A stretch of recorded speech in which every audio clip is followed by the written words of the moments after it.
Olá, bem-vindo a mais uma unidade de estudo acerca do aspecto material. E você sabe aonde incide o ISS? Então preste muita atenção na aula do professor Edivaldo Nilo, que começa agora. Vamos nessa. Então, continuando o ISSQN, a questão do seu aspecto material. Então, veja aqui, meus amigos, continuando, a gente aqui estamos falando das ressalvas na incidência do ICMS de serviços presentes na lista anexa. São 5. Vejamos o próximo. Recondicionamento de motores incide ISS, exceto peças e partes empregadas que ficam sujeitas ao ICMS. Organização de... é o que mais cai, é o 17.11. Organização de festas e recepções. Buffet. Exceto o fornecimento de alimentação e bebidas que fica sujeito ao ICMS.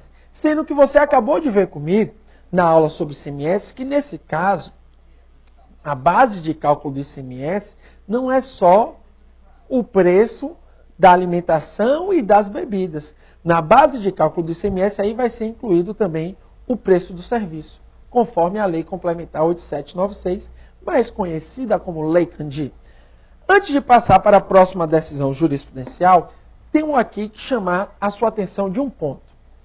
Você viu comigo que tem que ser prestação de serviço para incidir o ISS. Esse serviço deve estar constante na Lei Complementar 116 de 2003. Além disso, tem que estar previsto em uma lei ordinária,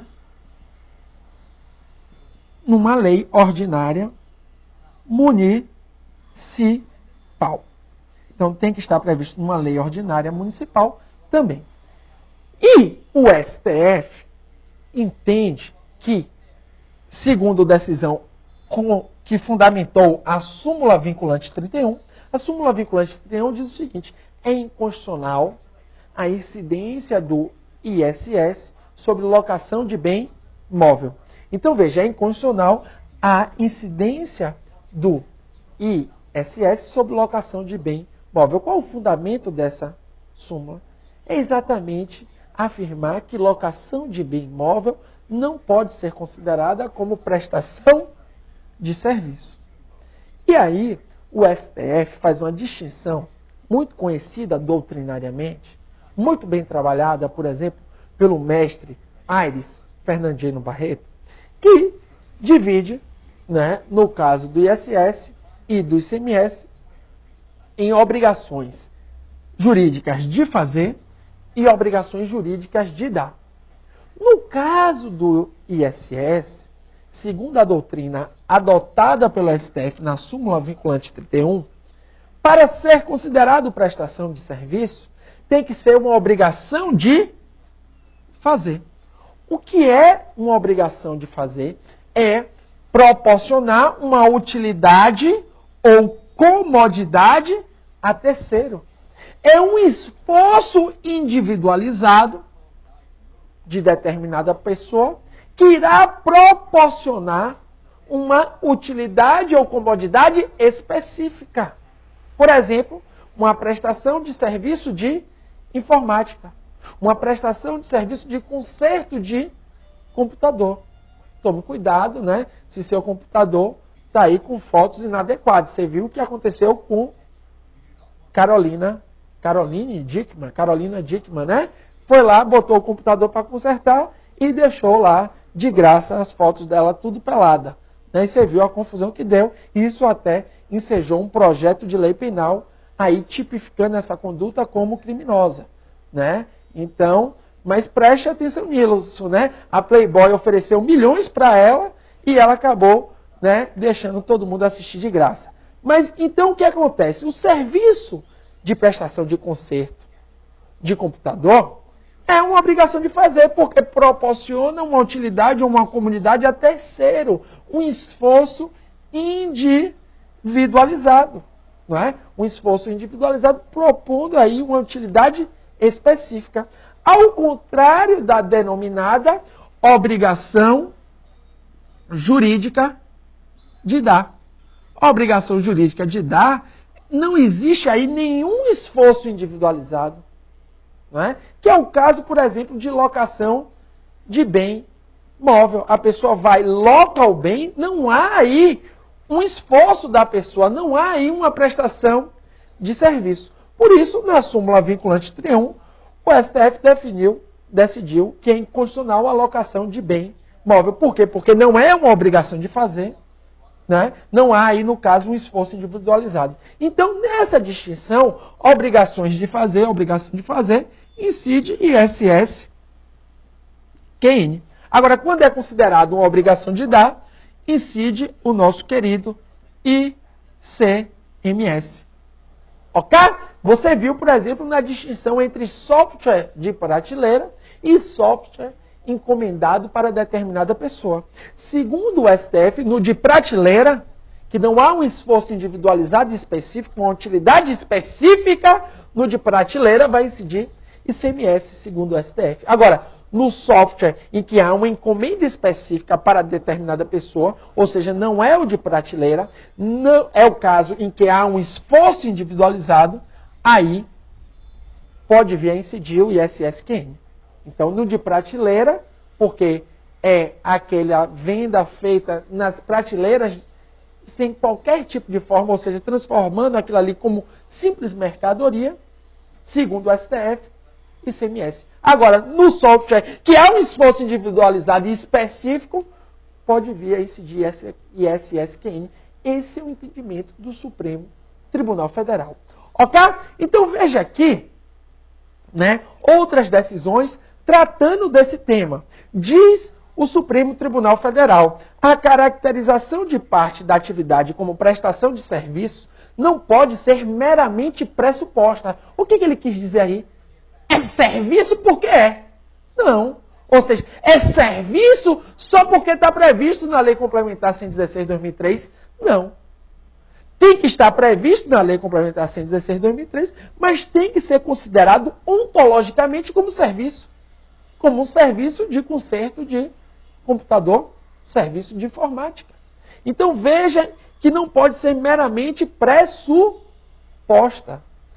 dado que a constituição do crédito tributário é atividade administrativa plenamente vinculada, que não pode destoar do que permite a legislação, proibição do excesso da carga tributária e o próprio quadro fático, motivação contraditória e ampla defesa. Essa decisão foi do ministro Joaquim Barbosa. O que ele quis dizer? Ele quis dizer que tem que se avaliar determinada situação para saber se aquilo realmente é serviço tributável. Ok? Veja aqui outra decisão do STF. É firme o entendimento do STF no sentido de que não incide ISS sobre locação de bens móveis. Possibilidade de as autoridades fiscais exercerem as faculdades conferidas pela lei para aferirem quais receitas são oriundas da isolada alocação de bens móveis e quais receitas são decorrentes de prestação de serviço. Ok? Então veja que tem que distinguir o que é prestação de serviço do que é realmente uma simples locação. Ok? Hoje, né, cada vez mais está se difundindo as prestações de serviços específicas. Né? Uma pessoa loca um bem móvel, mas se utiliza de diversos serviços que o hotel proporciona. Então, sobre aqueles serviços que o hotel proporciona, tem que se separar o valor. Ou seja, por exemplo, um serviço de academia, que é cobrado em separado. Ou seja, sobre esse serviço vai se cobrar o ISS. Agora, sobre a simples locação de bem móvel, não. Aí estamos, na verdade, falando de um caso de bem imóvel. Mas vamos a um caso de bem imóvel, a locação de um automóvel. Pode ser que a pessoa loque o automóvel e esse automóvel venha com serviço de motorista. Então, o serviço de motorista vai incidir o ISS. Agora, a simples locação do automóvel não irá incidir, porque a simples locação não é uma obrigação de fazer. Ok? Agora, o serviço que vem com ele, o de motorista, é uma obrigação de fazer, é um esforço individualizado que proporciona uma utilidade específica. Nesse caso, tem que incidir ISS, porque é prestação de serviço. Ou seja, o que é que o ministro... Esse aqui também é decisão do ministro Joaquim Barbosa. Ele disse que tem que separar o que é serviço e o que é locação. Veja a decisão importante que está caindo cada vez mais em concurso público, é a legitimidade da incidência do ISS sobre o arrendamento mercantil, o leasing financeiro. Então, disse o STF, é legítima a incidência do ISS sobre operações de leasing financeiro, pois tal incidência não se confunde com contratos de aluguel, compra e venda ou com operações de crédito. Porque contratos de aluguel não incide ISS. Operações de crédito ou de compra e venda também não incide ISS. Por exemplo, operações de crédito incide IOF. Mas o simples contrato de leasing é uma prestação de serviço. Por isso, o STF entende que incide ISS sobre leasing financeiro. Ok? Veja, com efeito, o STF compreende que o arrendamento mercantil, né, tem 3 modalidades. O leasing operacional, o leasing financeiro e o chamado leasing back. Portanto, no primeiro caso, né, leasing operacional,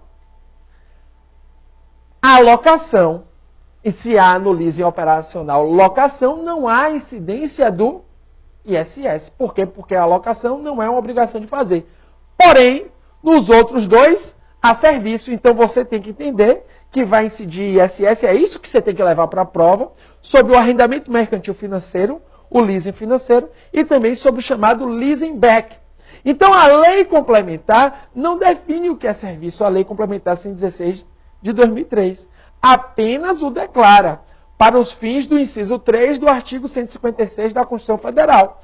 Não o inventa, simplesmente descobre o que é serviço para os efeitos do inciso 3 do artigo 156. No arrendamento mercantil, leasing financeiro, contrato autônomo que não é misto, o núcleo é o financiamento, não uma prestação de dar. E financiamento é serviço sobre o qual o ISS pode incidir, resultando irrelevante a existência de uma compra nas hipóteses do leasing financeiro e do leasing back. Então, o que é que você tem que levar para fim de sua prova? Não incide ISS sobre leasing operacional, sobre arrendamento mercantil operacional, porque o STF entendeu que esse caso é de locação. Agora, sobre leasing operacional não incide ISS. Agora, sobre, contudo, porém, todavia, sobre leasing back e leasing financeiro, vai incidir ISS. Então, veja que mesmo no leasing back e no leasing financeiro, é irrelevante, segundo o Supremo Tribunal Federal, se há compra desse bem ao final do contrato. Em síntese, não incide ISS sobre leasing operacional, porém, incide ISS sobre leasing financeiro e leasing back. Nos vemos daqui a pouco. Um abraço. E em outras unidades de estudo, você vai poder se aprofundar um pouco mais no assunto. Então, até lá!